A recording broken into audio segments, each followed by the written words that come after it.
शुरुआत कर लेते हैं कमोडिटी बाजार से जुड़ी बड़ी खबरों का सिलसिला। सबसे पहले बात कर लेते हैं अलवर के बारे में। अलवर के 6.42 लाख पात्र परिवारों को निःशुल्क मिलेगी 1 किलो चने की दाल। कोरोना वायरस के कारण लॉकडाउन में गरीब परिवारों को सरकार 1 किलो चने की दाल का वितरण करेगी।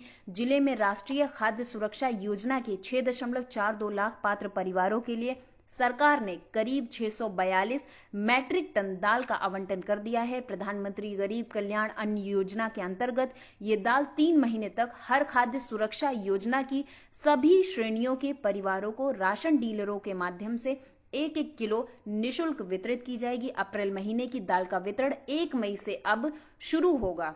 राशन डिपो की बात कर लेते हैं। राशन डिपो में मिल रहा आटा दाल चावल। शिमला में चल रहे राशन डिपो में राशन के लिए आ रहे 4 पंचायतों के लोगों को सिर्फ यहां आटा चावल और 1 मलके की दाल मिल रही। चीनी, तेल और कार्ड पर मिलने वाली 2 दालें पिछले करीब 1.5 सप्ताह से डिपो में नहीं मिल रही। बात करें दलहनों की, किसानों ने बेची 1.34 लाख टन दाल, 30,000 टन तिलहन, 785 करोड़ रुपए मिली कीमत। सरकार ने रबी फसलों के चालू मार्केटिंग सेशन में अब तक किसानों से एमएसपी पर 785 करोड़ रुपए की खरीद करते हुए 1.34 लाख टन दाल और करीब 30,000 टन तिलहनों की खरीद की है।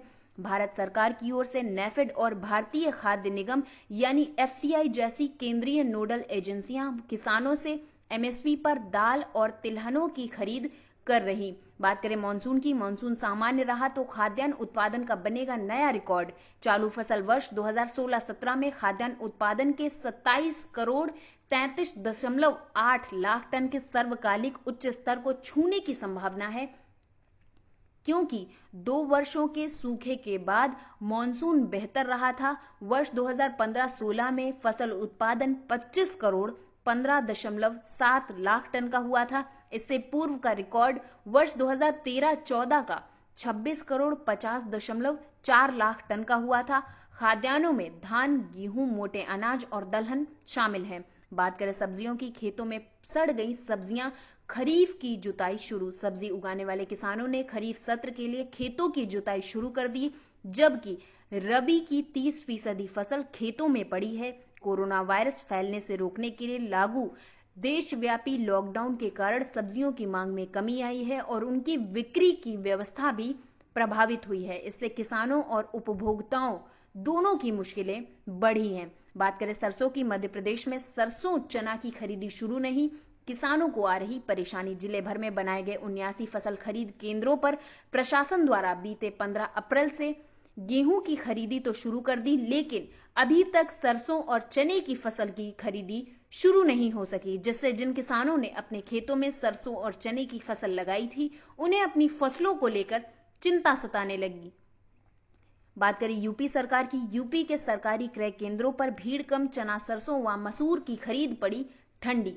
मंडियों में अच्छे दाम मिलने के कारण किसानों में गेहूं बेचने के लिए सरकारी क्रय केंद्रों की ओर दौड़ने की होड़ अभी नहीं लगी। यही वजह है कि 15 अप्रैल से उत्तर प्रदेश के 5,110 क्रय केंद्रों पर अभी मात्र 30,999.85 मीट्रिक टन गेहूं की खरीद हो चुकी है।